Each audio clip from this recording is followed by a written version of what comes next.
Buenas amigos, buenas tardes a todos.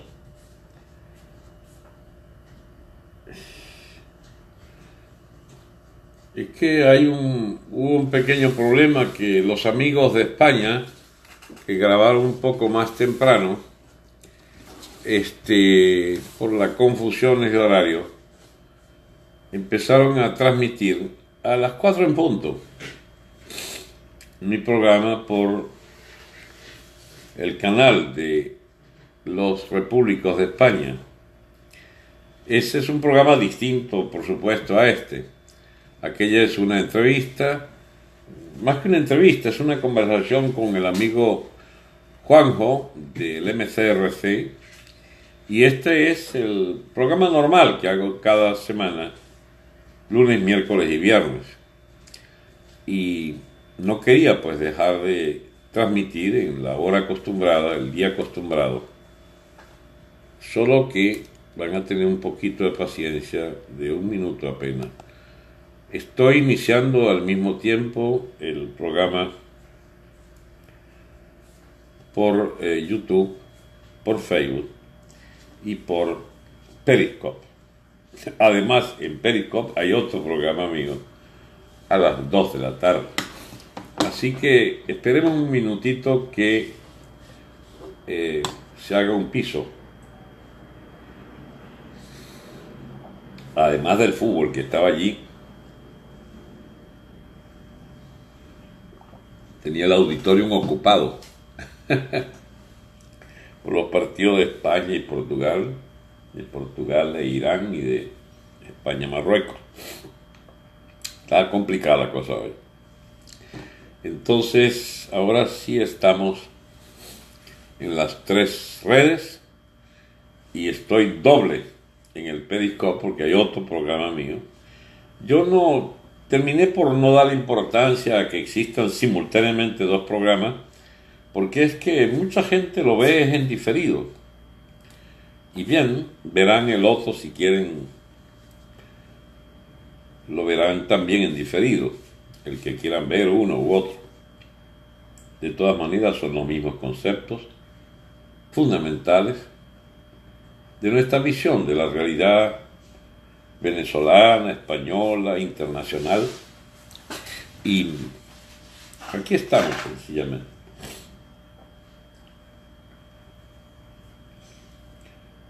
Yo hablaba con los amigos de el EBCRC, recomendándole incluso a último minuto del programa una señora española que he oído atentamente en varios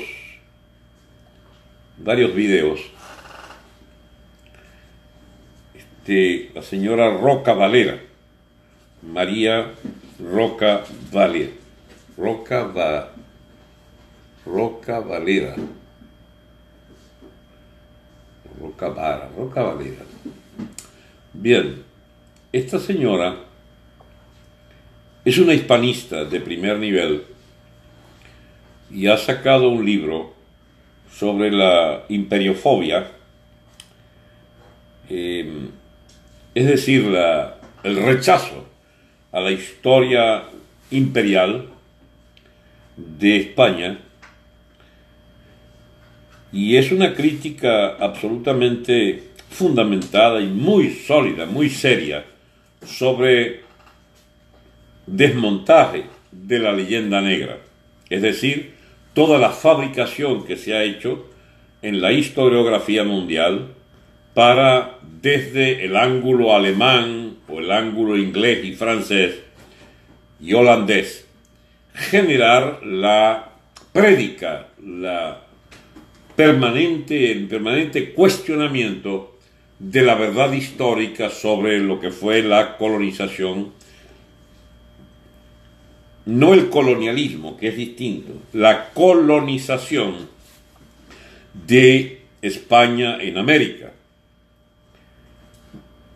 No sé si exista la diferencia, pero quisiera que me entendieran que aunque fuese por mal uso de un término, el término colonización quiero distinguirlo del colonialismo, porque la práctica de España fue una práctica de colonización, pero dista mucho, es muy diferente a la práctica colonialista, es decir, de hacer el saqueo depredatorio de una zona X o de un país del planeta que sirviera exclusivamente a los intereses de la metrópoli.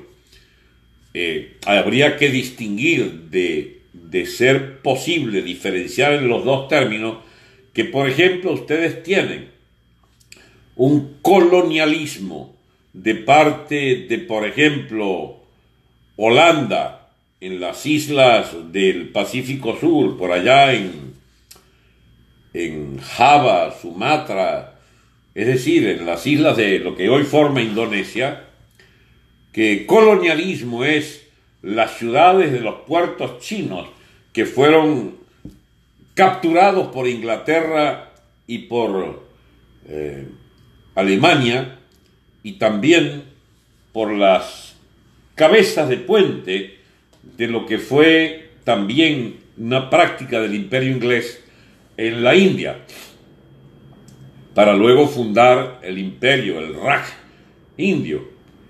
Y existen evidencias más que sobradas de que hubo exterminio de la población nativa o por lo menos una ofensiva total de estas políticas colonialistas, que no fue el caso del sistema colonial inglés al hacer viable la integración por vía del mestizaje, por la vía de la edificación de ciudades y de la propagación de universidades y de cultura, y la lengua en especial, pues la difusión de la lengua, además de la religión como instrumento que cimentaba la influencia de España en América. El imperio colonial español fue un imperio católico en el sentido de hacer universal el bautismo, de hacer generalizado el bautismo de los nativos y el cruce de razas. Esto tiene tanto que ver con la actualidad, mis amigos, que muy difícilmente pueda distinguirse en la historia de Estados Unidos el que no existiera, como sí existió en América hispánica, una integración con la población. En Estados Unidos, la práctica inglesa e incluso del propio Estados Unidos fue una práctica depredadora contra la población aborigen. Y henos aquí ante hechos históricos absolutamente innegables de lo que señala esta gran autora española Roca Valera, que en los tiempos todavía cercanos a nosotros, de 1800 y tantos, ya hecha la política de Estados Unidos, hubo una depredación de población tal contra la población indígena que ha sido totalmente deformada por el cine, que tratan de meter de contrabando una visión según la cual habían unos salvajes en las grandes planicies americanas que había que liquidar en el crecimiento de la población anglosajona blanca.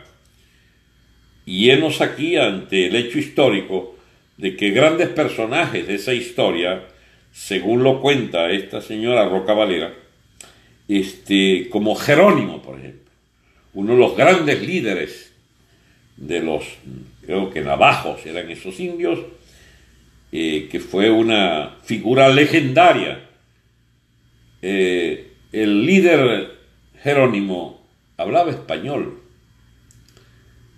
Hacían 2 generaciones que muchísimos de esos indios, impresionante cantidad de ellos, era de tantos, y señalaría el intento desde la leyenda negra fabricada contra España de que los indios eran algo distinto a como los concibió España, que los integró.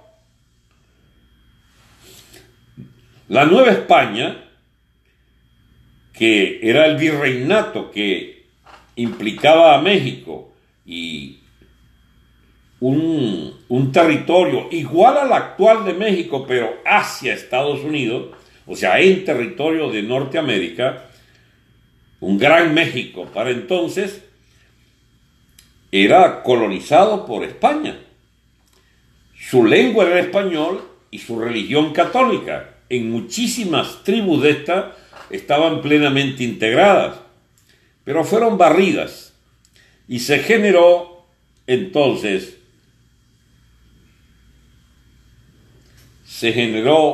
la tesis de que España liquidaba a los indígenas.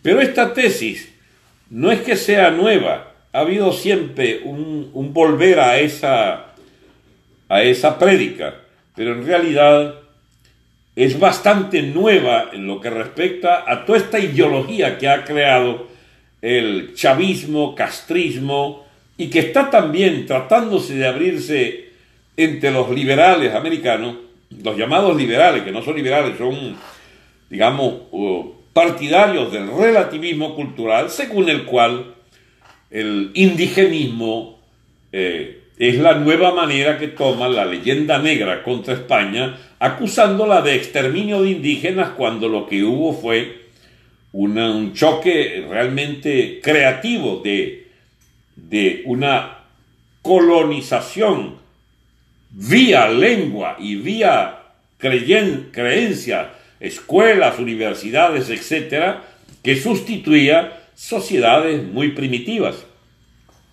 y que señala también en territorio de Estados Unidos que allí hubo un proceso de asimilación cultural de muchas de estas tribus que luego, con la expansión norteamericana hacia el oeste, fueron presas de exterminio masivo.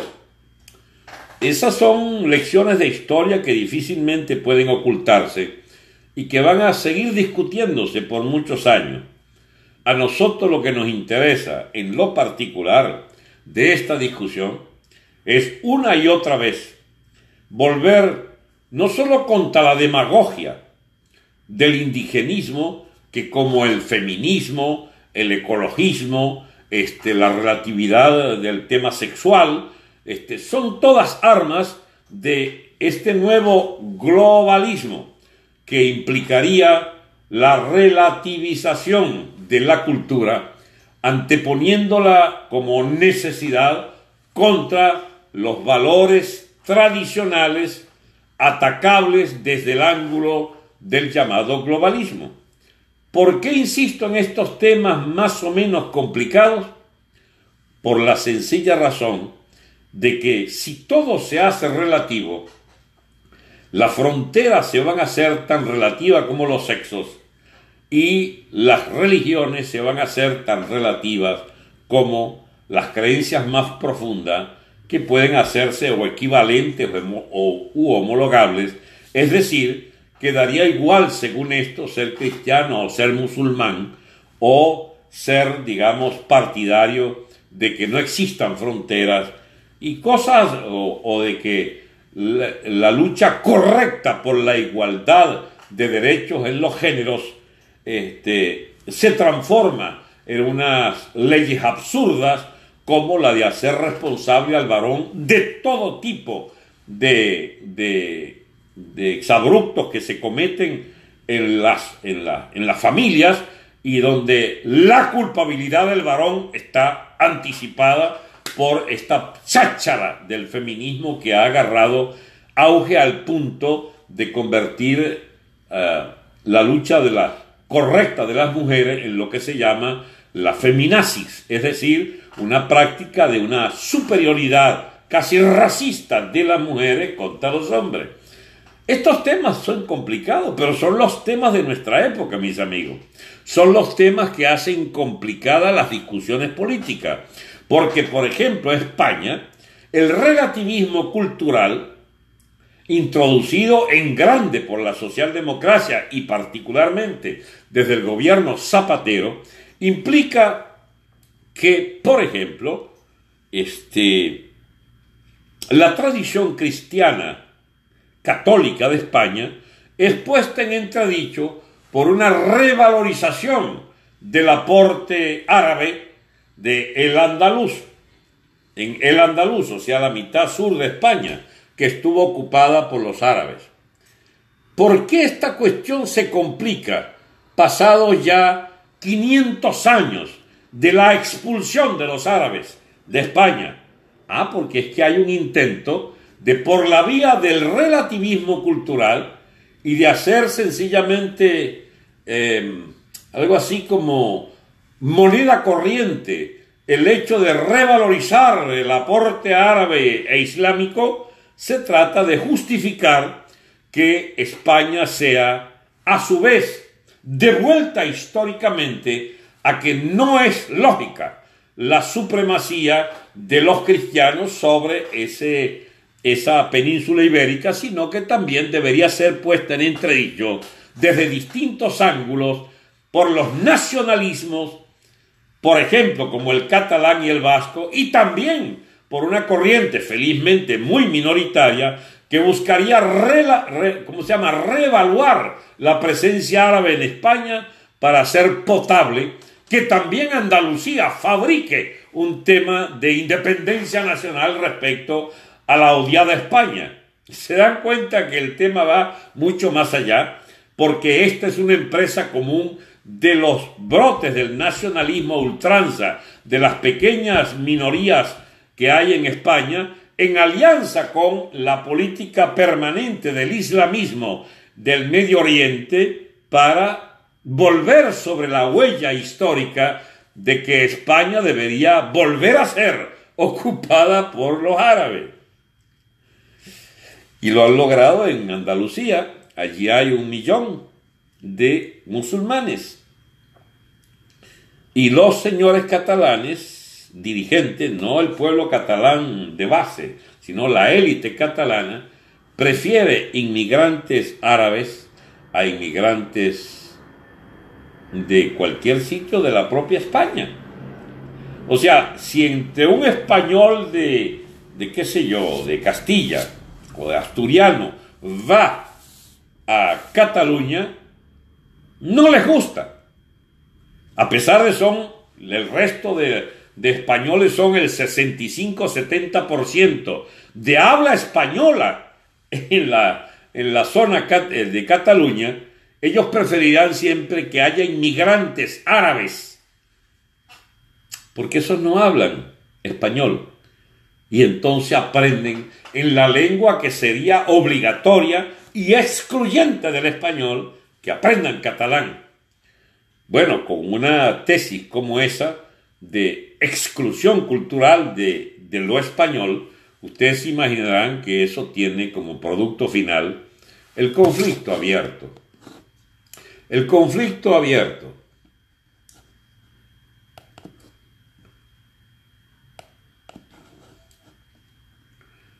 Bien, entonces, estamos en presencia, mis amigos, de grandes temas sobre esta cuestión histórica de que la explosión territorial de España es buscada y requerida, auspiciada, alimentada por las potencias europeas históricamente enemigas de España, a saber, Inglaterra, Francia, Holanda, etc., y Alemania en particular, aunque todo eso se haya disimulado en la última etapa histórica con lo de la unidad europea. Pero es que con la unidad europea, parece mentira, también se fabrica desde el europeísmo una anulación de la cultura española.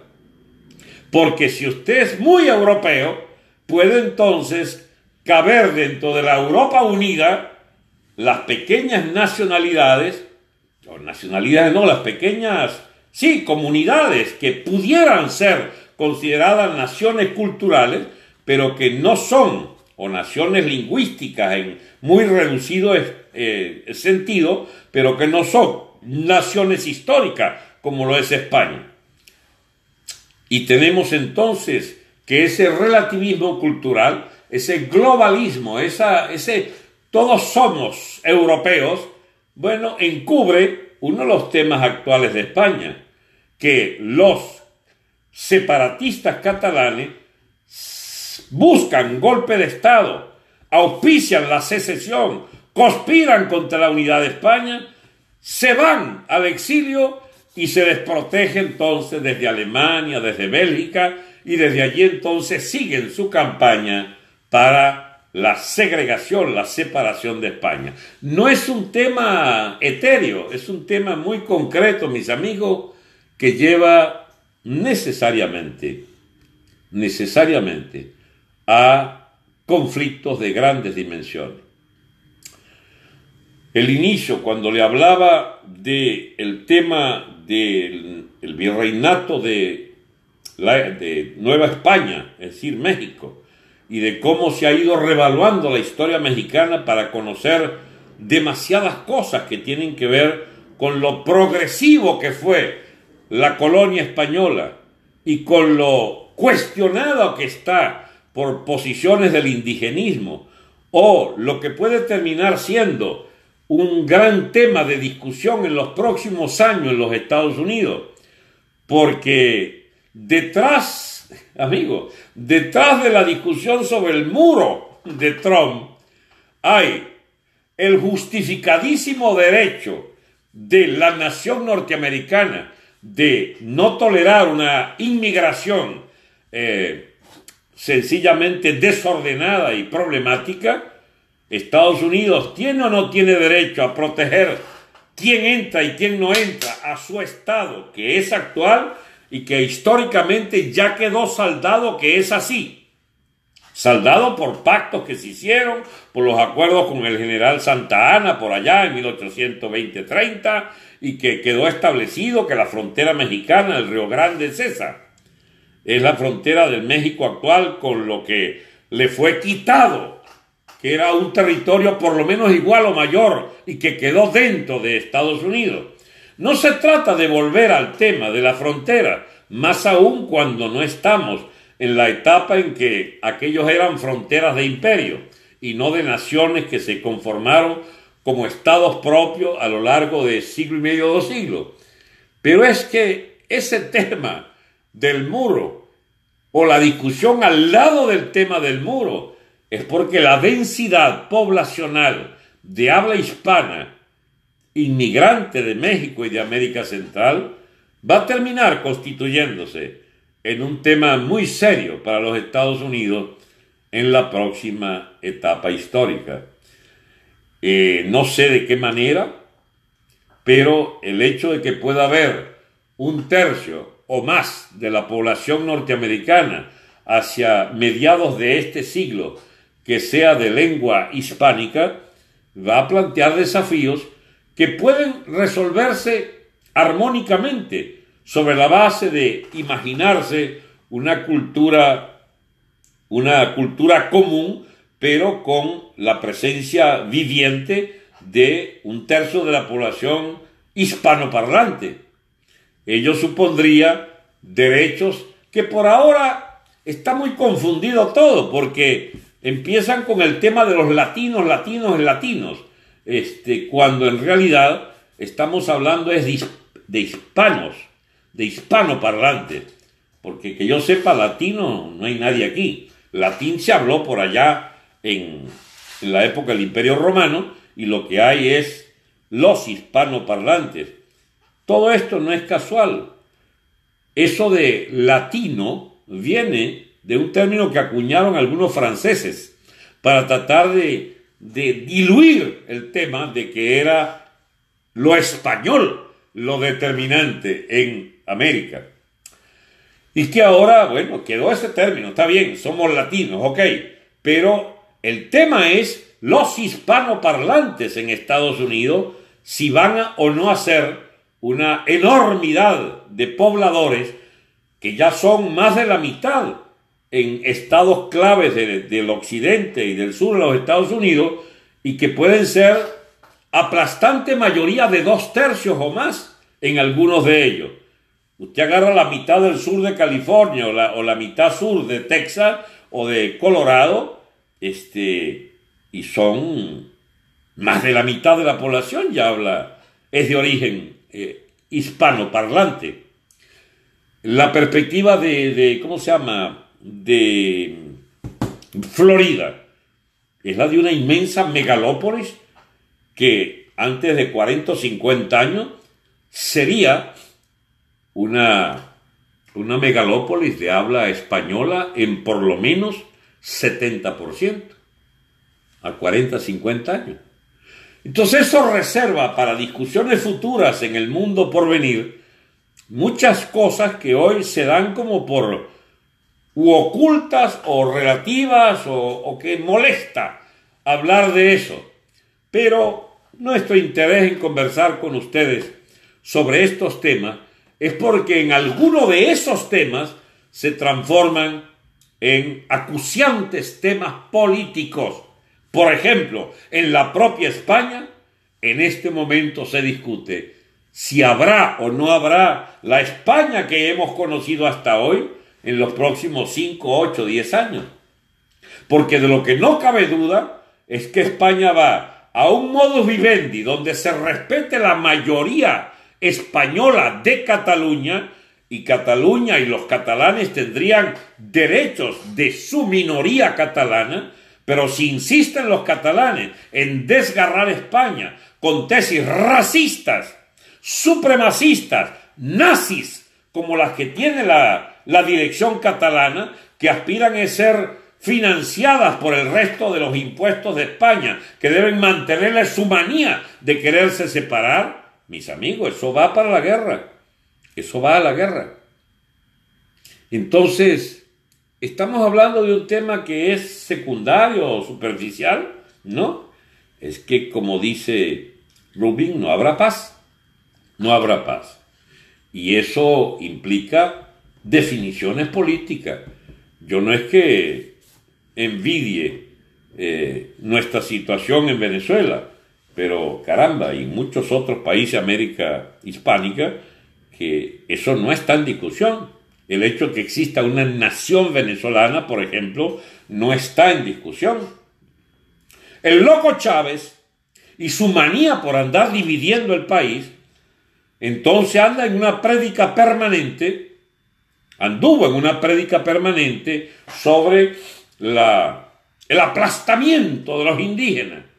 Y bien, en lugar de ayudar a los indígenas, en lugar de efectivamente generar no solo el aprendizaje correcto de una lengua como el español, que le da derechos a progresar a las familias de origen aborigen, y no condenarlas sobre el supuesto de que su lengua no escrita, por ejemplo, debe ser como conservada y cultivada casi como si fuese el único horizonte que debe abrirse a un niño Pemón o Piaroa o lo que sea. Amigo, usted cuando saca a un niño de un sistema escolar, si saca sobre pretexto de defender su cultura indígena, por ejemplo, a un maquiritare, y lo saca del sistema escolar en español, usted lo que está logrando es que, bueno, el muchachito será un buen maquiritare, pero de andar zumbándole flecha a los monos y de comer precariamente y de vivir lleno de parásitos metido en la selva, esas son discusiones que hay que hacer. ¿Es lícito o no es lícito integrar plenamente a los pemones o a los maquiritares a las ventajas de una cultura que le dé acceso mediante el idioma a la educación superior, la profesionalización, a la vivienda higiénica, a un buen salario, etcétera, etcétera?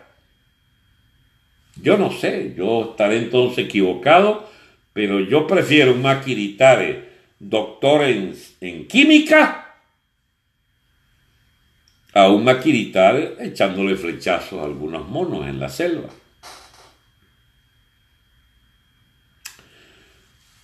No sé, son cosas que en realidad son de pequeños núcleos.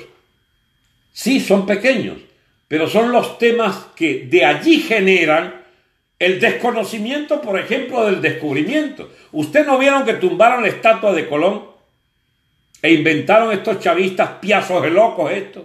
Sustituir a Colón, ¿por qué? Lo pusieron a Guevara por ahí, el Che Guevara.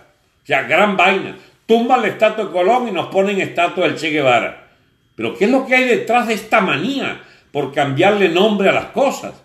¿Ustedes creen que es un tema venezolano? No, ahí andan en España con la obsesión, los izquierdistas chavistas allá de Podemos, de sacar a Franco de la tumba, de sacarlo del Valle de los Caídos. Ay, mis amigos. Ay, mis amigos. Ustedes saben por qué yo estoy, porque Franco lo deja inquieto en su tumba. Porque o España acepta su historia,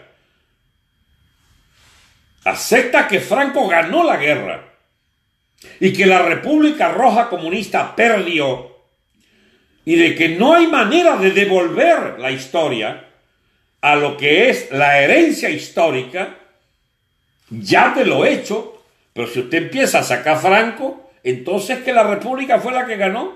Entonces el medio millón o millón de muertos que hubo allí no se vale, o sea, lo que implicó esa guerra. ¿Por qué quieren sacar a Franco de la tumba? Ah, porque van, me imagino,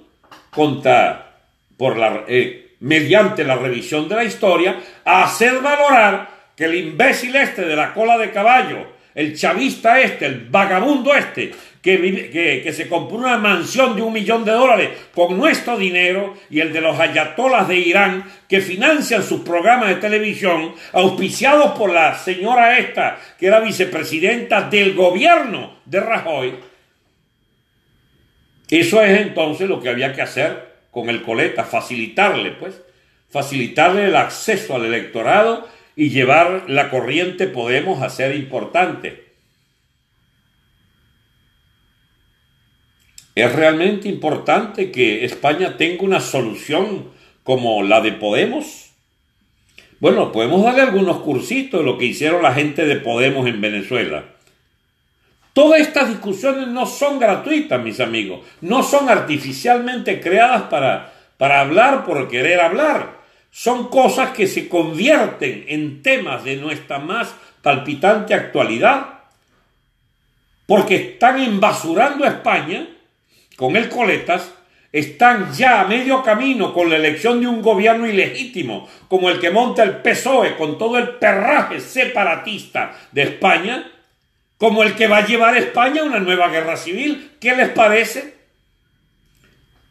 ¿O es que ustedes creen que lo del chavismo fue casualidad?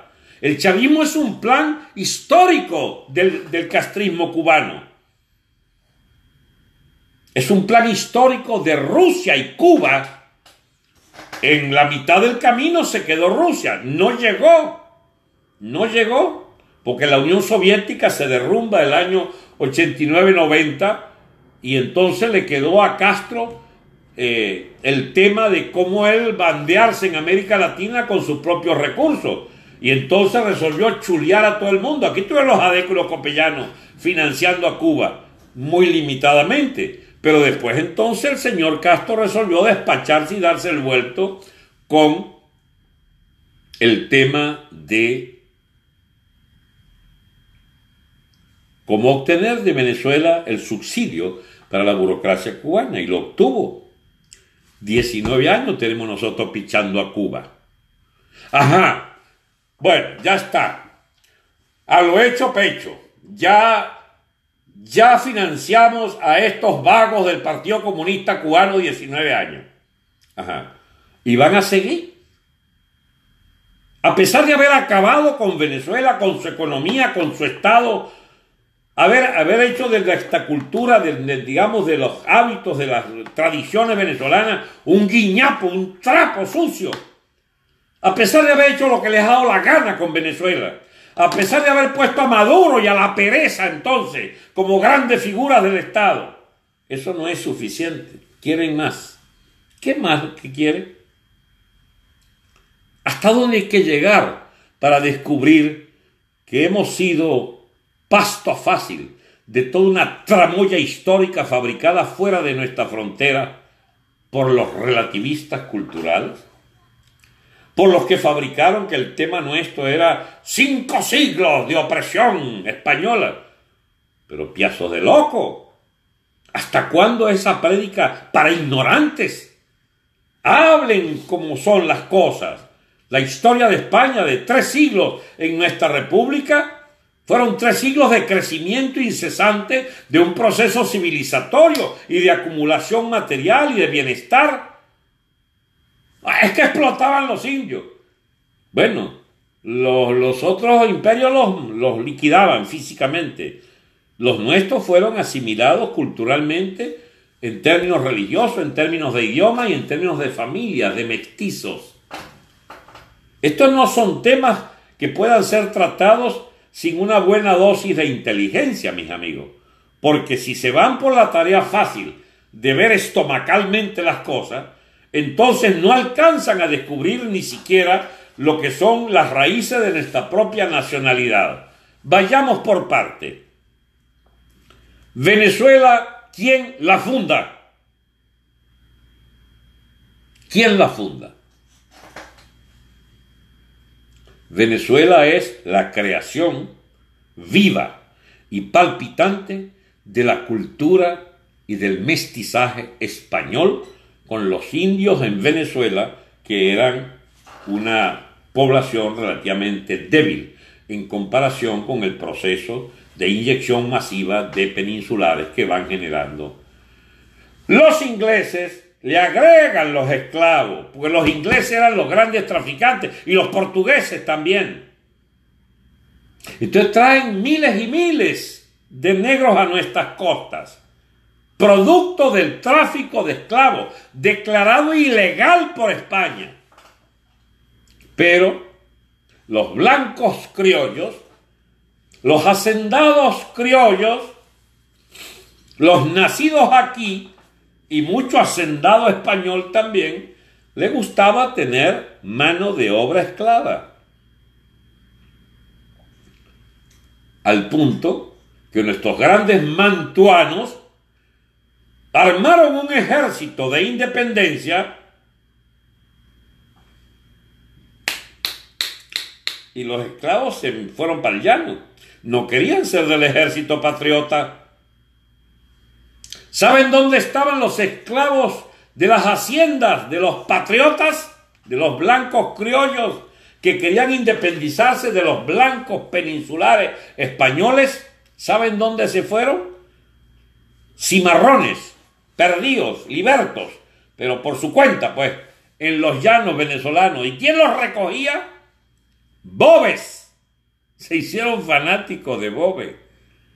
Hay aspectos de nuestra propia génesis nacional que hay que volverlos a estudiar, porque hay factores de guerra civil, de guerra entre venezolanitos, de origen esclavo, de origen indio y de origen mestizo. Eso que conformaba los pardos, el pardaje.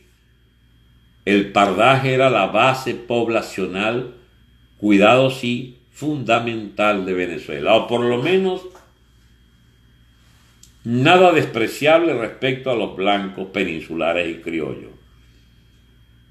Esas son cosas que hay que estudiar, porque la población venezolana sigue siendo un mestizaje enorme que reiteradamente trata de dividírsele.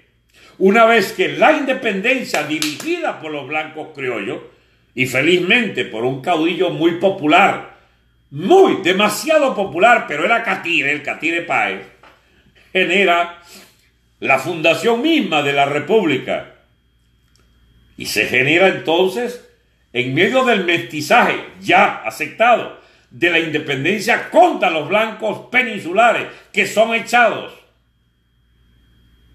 ¿Ustedes no recuerdan la letra del decreto de guerra-muerte de Bolívar? Españoles y canarios, contad con la muerte, aun siendo indiferentes. Era, caramba, nada más brutal que ese bendito decreto de guerra-muerte. Venezolanos, contad con la vida, aun siendo culpables. Era una guerra nacional, era una guerra que a muerte quería distinguir lo que se consideraría extranjero y dominante de lo que sería lo dominado y lo criollo. Bolívar a la cabeza. Los blancos mantuanos venezolanos a la cabeza. Y bien, pero eso no terminó el problema de los pardos. A los 30 años estalló bajo la forma de guerra federal. Así fue. Guerra federal. Donde el pueblo pardo, pero felizmente dirigido por un bigotudo pelirrojo, el tal Zamora, y Juan Crisóstomo Falcón, bien blanco y parecido a Páez, entonces disimularon que habría pues una base popular, pero en realidad era el pueblo pardo, el pueblo mestizo, que insurgía, pero para imponer su voluntad mayoritaria a las élites oligarcas, como la llamaban ellos. Era la vieja historia de la lucha de clases, que existió disfrazada, o disfrazando lo que fueron las bases raciales de la guerra de independencia. ¿Y cómo sigue esto? Sigue con los gochos, que finalmente arreglaron el tema con el Cabito y Gómez, y López Contreras y Medina. ¿Y quiénes vuelven? Los adecos. ¡Otra vez! ¡La chancleta! ¡Viva la chancleta! Y Juan Bimba. ¿Dirigido por quiénes? Por mestizos. Betancur, hijo de Canario, nieto de Canario, casado, me imagino, con criollo. Betancur era medio pardo. Pero en todo caso, la dirección adeca, hija de pulperos, de telegrafistas, de boticarios, los primeros abogados, artesanos X, armaron esa Venezuela de la pequeña burguesía radical urbana, nutrida de los obreros petroleros, de hijos del diablo de Margarita y allá mudados al Zulia, que le dan una base obrera inicial popular al Partido del Pueblo, al Partido de Acción Democrática. Ajá. Y contra los andinos que siguieron gobernando con Pérez Jiménez, con la facción militar la que dominaban Delgado Chalbó, Pérez Jiménez, lo sacan en el año 58 y tenemos entonces ¿qué? La chancleta da el poder con Betancur. Y hacen esa mezcla interesante de que hasta Copey participa, siendo que son los descendientes de Páez, de los blancos criollos, de los blancos, ¿cómo se llama?, oligarcas, del Partido Conservador, del gomecismo, todos esos blanquitos de Copey pasan a ser entonces aliados de Betancur en el gobierno de coalición de punto fijo. Y a ¿cómo se llama?, a Leoni, que no le gustaba mucho, entonces monta la ancha base. Y el señorial y oligarca Uslar Pietri, ¿bien?, es también parte del gobierno de Acción Democrática, el Partido del Pueblo. No era del partido, era de la coalición de gobierno, la ancha base. Y ven, y sigue Caldera, por fin llegan los conservadores blanquitos al poder. Y ahí andan. No ha habido conspiración militar en la que no estén los copellanos, quiero decírselo. Y no ha habido enjuague financiero y enjuague de cualquier pelea de élites donde los copellanos no estén en el medio de ese lío. Porque ellos son herederos de aquella Venezuela que no aceptó la chancleta nunca, porque ellos son los perfumados. Y de ahí vienen los copellanitos estos de Primero Justicia, chicos. Aunque no lo crean. Resurge con Chávez todos los viejos temas de la guerra federal, de los pardos que felizmente los convencen a plomo el liderazgo de Bolívar, y entonces con el bolivarianismo queda como saldado todo el siglo XIX. Pero se rescata Zamora, la bandera de la chancleta de mediados del siglo XIX, para empalmarla no con los adecos, que pasan a ser enemigos, pero sí con el pueblo adeco, que es el que vota por Chávez. Y tenemos entonces otra vez el mismo tema de el pueblo venezolano que quiere ser libre y no sé qué vaina. Monta entonces la cháchara populista. ¿Y a dónde va esto, mis amigos? A que si usted quiere ver lo más parecido a la oligarquía conservadora del siglo XIX, búsquese a Borges y a Caprilito y a Leopoldito. Y si usted quiere, ¿cómo se llama?, conseguir la génesis de las ideas en Venezuela, búsquese todo lo que ha sido la contemporización de la élite caraqueña con todos los gobiernos dictatoriales, adecos, copellanos, etc. El señor Norman quiere decir que me pregunte si eres doctor. Yo soy más que doctor. Bueno, entonces, ¿el objetivo cuál es de una conversación que quiere como remover estas cosas? Esto hay que removerlo porque no hay ideas inocentes, mis amigos. Todas las ideas vienen de hechos, vienen de fenómenos materiales, vienen de fenómenos que están en la realidad y que quieren ser expresados por ideas. Hemos visto, por ejemplo, a la señora Pereza, y nos lo recordaba hoy Humberto en su Periscope de la mañana, el amigo Humberto, la Pereza reclamando su genealogía histórico-cultural, de que ellos son, lo que ellos son es la venganza contra el asesinato de su padre. Caramba.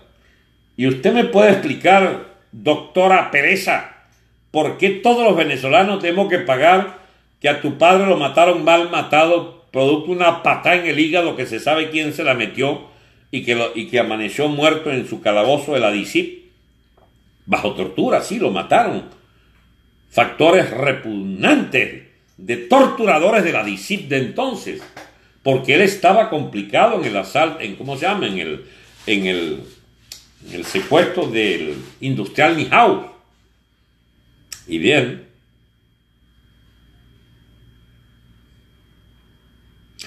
¿cuándo va a terminar de saldarse esa deuda, señora Pereza, con su padre? De 30 millones de habitantes, tenemos que pagarle que su papá fue torturado y muerto por unos DICIP por allá el año 75, no sé, 74, ya no me acuerdo cuándo fue eso.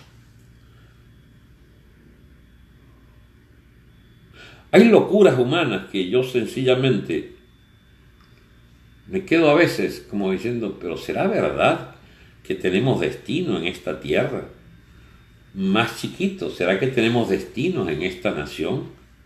Que somos capaces de elegir y mantener en el poder sin hacerlos desaparecer. Una gente que crea tener derecho porque le mataron al padre a hacer la revolución de Chávez y de los hermanos Rodríguez. ¿Y por qué carajo tenemos nosotros que pagarte tu papá, chica? Todos los que no tuvimos nada que ver, a saber el 99.99% de los venezolanos. ¿Por qué tenemos que ver con el asesinato de tu padre? ¿Por qué no te vas al carajo mejor, ilustre Pereza? Todas estas discusiones tienen un porqué. Estamos ante un pantano de ideologías, de justificaciones absolutamente demenciales, de por qué hacen las cosas los gestores de la política. Nosotros denunciamos que este par de bicharracos, hermanos Rodríguez, son, no por vengar a su padre, sino porque quisieron ser multimillonarios en dólares, igual que la arpía Cilia, igual que el pendejo ese Maduro, igual que el Ampón, ¿cómo se llama? Diosdado y su hermano, querían eran millones de dólares. Y entonces han justificado. Y ya van, imagínate tú, la defensa de la guerra federal, la defensa del pueblo venezolano. Si tú lo que quieres es ser un ladrón, chico, malandro, ladrón de fondos públicos, ¿por qué necesitas tantas justificaciones? Ah, porque es que es la manera en cómo ellos se sienten bien, pues. Ellos son revolucionarios. Revolucionarios.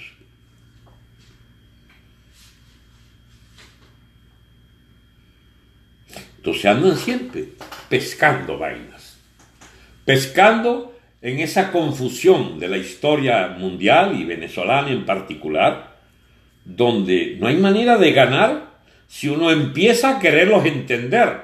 Porque ¿cuáles son las motivaciones políticas de los entalcaditos de la dirección opositora?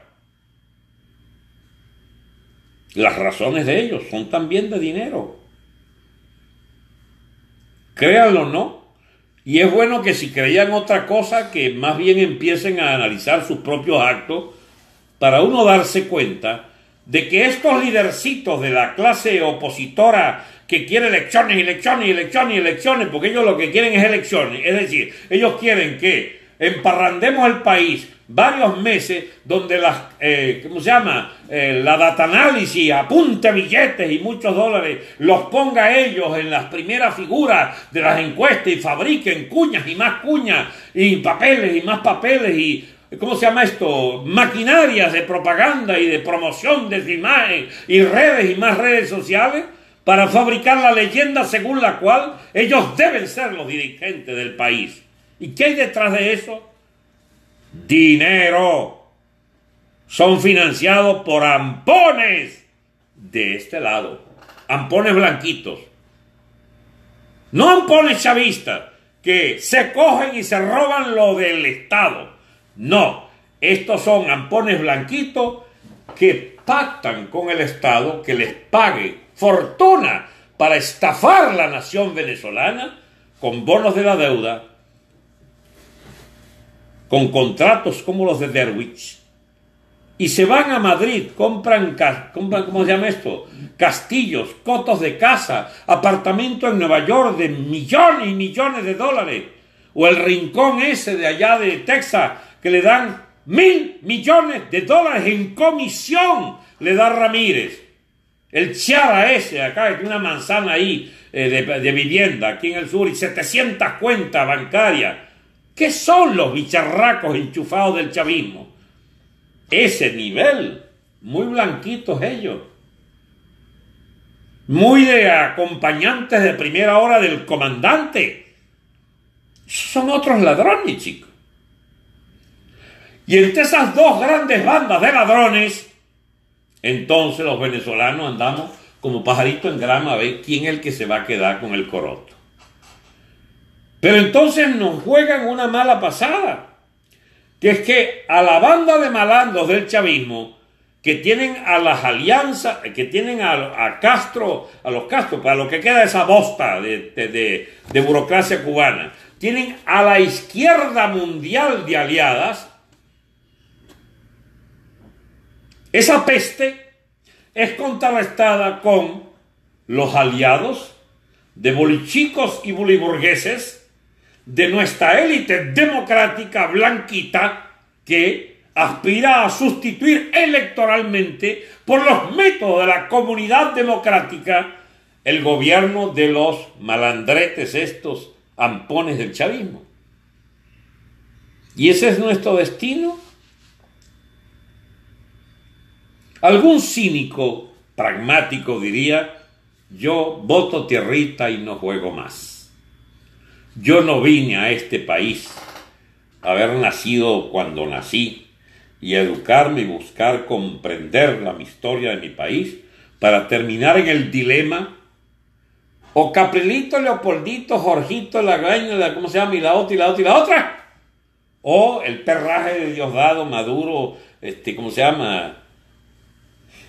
Todos esos bichos, o la pereza y compañía. Porque si ese es el dilema, mi amigo, ¿qué hace un ser normal metido entre semejantes bandas disputándose a dentelladas el poder? No hay una sola idea nueva. ¡Ey! Salvo las nuestras. Queremos una república de libertad colectiva y una separación real de poderes.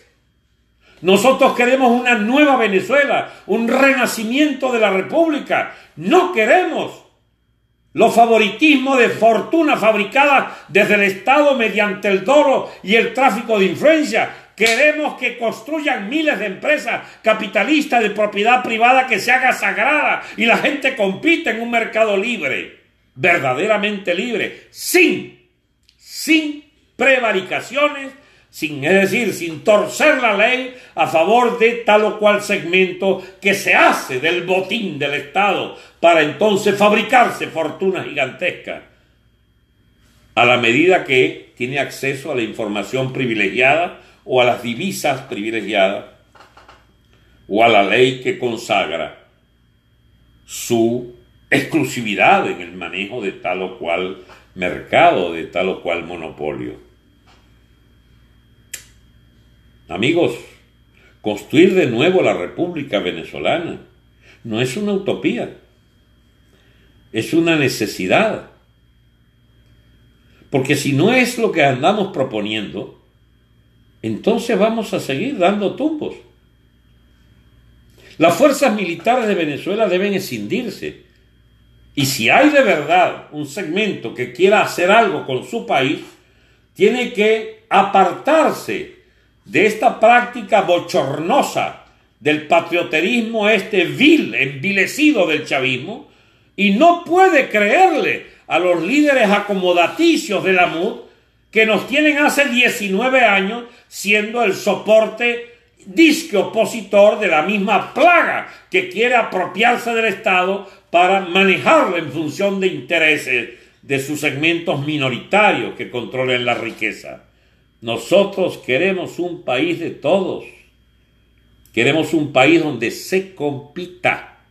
Queremos un país de cultura y de educación sólida. Queremos un país de muchos posgrados, de muchas universidades, de un bachillerato sólido que genere bachilleres que realmente sepan adquirir los rudimentos del lenguaje al punto de hacerse de carreras cortas, de ser el caso, para entrar en la producción. Queremos gente que sea propietaria de su casa y de su vehículo y que tenga al mismo tiempo grandes servicios públicos y que pueda vivir con su pareja, su esposa, su familia, que pueda conformar núcleos de una población en crecimiento. ¿Eso es acaso un sueño? No, no es sueño. Eso es posible, ¿sabe? A condición de hacer lo que hay que hacer. No más chavismo. No más vuelta a la Cuarta República con fechorías disimuladas por hipócritas. Queremos una Venezuela de competencias, una Venezuela de competitividad, una Venezuela de real libre mercado, una Venezuela sólida desde el punto de vista de la armazón institucional que debe estar garantizada por la libertad de todos y de cada uno y la separación real de poderes. Y eso solo puede hacerse con ciudadanos, no una masa maleable. Entonces, permítanme terminar estas reflexiones de hoy. La diferencia es que nosotros no somos partidarios de que el pueblo tome el poder. No.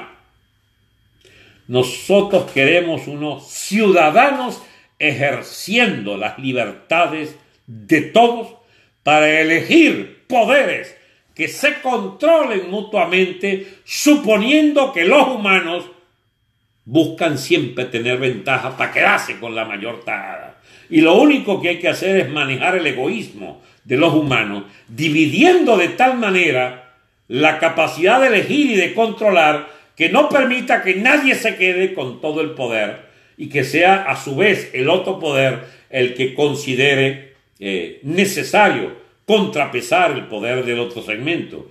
Y por encima de todo, que todo poder sea controlable, derogable por ciudadanos conscientes que escogen esos gobernantes y esos legisladores.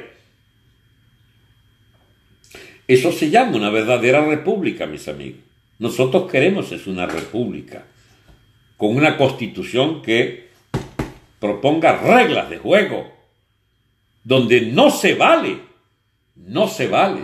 tener ni derechos sociales innatos, o sea, nacidos con ellos, ni derechos políticos nacidos por maquinarias que usufructuaron el poder y determina quién debe seguir en el poder. Nosotros no creemos en esa tontería según la cual el pueblo se da a sí mismo una democracia. Eso es un mito tonto. En realidad, mientras no seamos ciudadanos, no podemos darnos otra cosa que el desorden de eso que llaman el pueblo. Ya lo decía Miranda.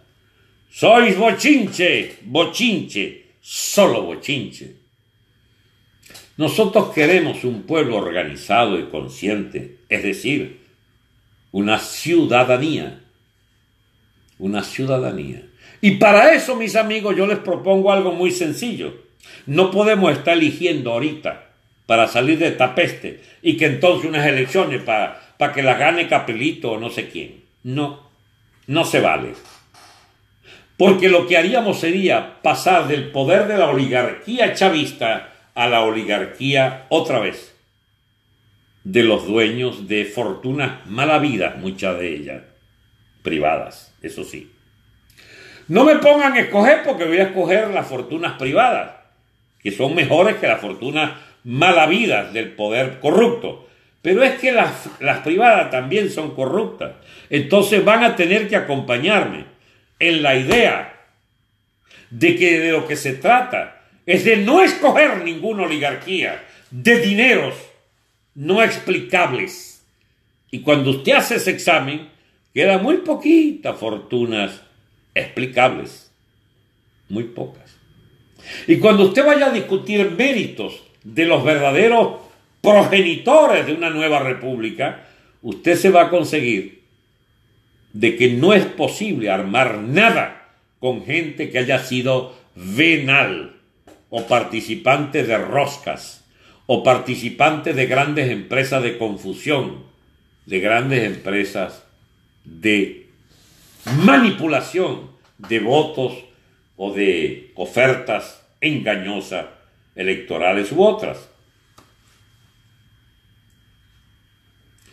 El renacimiento de Venezuela deberá partir de la constatación que las ideas que necesitamos para reconstruir Venezuela no son las que emanen de los intereses de los actores que están en nuestra presencia desde hace 19 años, disputándose el poder, sino que deben ser los que produzcan una ciudadanía que adopte la república como necesidad y elijamos entonces 300, 400 personas por circuitos electorales que constituyan una asamblea nacional de ciudadanos que legisle para la nueva república en una especie de asamblea nacional constituyente, pero real, no esa piratería de los chavistas, y que entonces elija por sufragio universal. Cuando yo diga elecciones, siempre supongan 2 vueltas. Primera vuelta se seleccionan los 2 primeros y la segunda vuelta el que salga electo debe tener más del 50% de los votos. Eso para un diputado, para un prefecto hay que elegir todo. Ojalá pudiéramos elegir también los jueces, gobernadores, alcaldes, concejales, el distrito escolar, quién dirige las escuelas, todo eso debería ser electo. Pero para poder elegir todo eso, debemos inhabilitar las estructuras de las oligarquías partidistas. No es que no exista derecho a armar partidos, es que no pueden tener el privilegio de poder hacer las cosas si solo las pueden hacer los partidos. No se puede hacer las cosas así. Me explico. No es porque eres miembro de un partido que vas a ser electo, es porque tú eres un ciudadano que puede ser electo sin partido. Es que casi que presentarse tiene la ventaja de que si es a título personal de la elección uninominal, tu mejor mérito es que no tienes partidos. Porque se supone que vas a responder a tus ciudadanos y no a la rosca que te manipuló las cosas para que tú quedaras. No es complicado, amigo. La economita, no sé, no leo bien la letra chiquitita. Es muy sencillo. Es más sencillo de lo que te se imagina. La elección uninominal de doble vuelta para una Asamblea Nacional que elabora las leyes y la elección con doble vuelta de un presidente de la República realmente representativo que organice el Estado y aplique las leyes de esa Constitución, eso es relativamente fácil. Dice Naturel 234 que me aprecian mucho en Londres. Caramba, muy agradecido, amigo de Londres.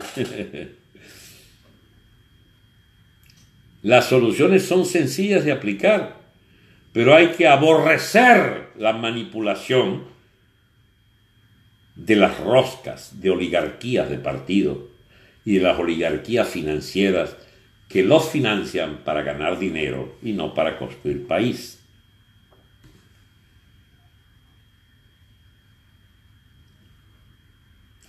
El problema es la pobreza mental de la gente, dice. Bueno, habrá que educarnos por años, décadas, hasta ser capaces de ir perfeccionando nuestro sistema político. Pero eso no puede obligarnos a seguir con esta miseria política cultural. Amigos, los veo ojalá el miércoles. Hoy no marchó el YouTube, no sé por qué. Le ruego al amigo Phantom, si está por ahí, que me permita arreglar este asunto para ver si puedo pasar esta transmisión al YouTube.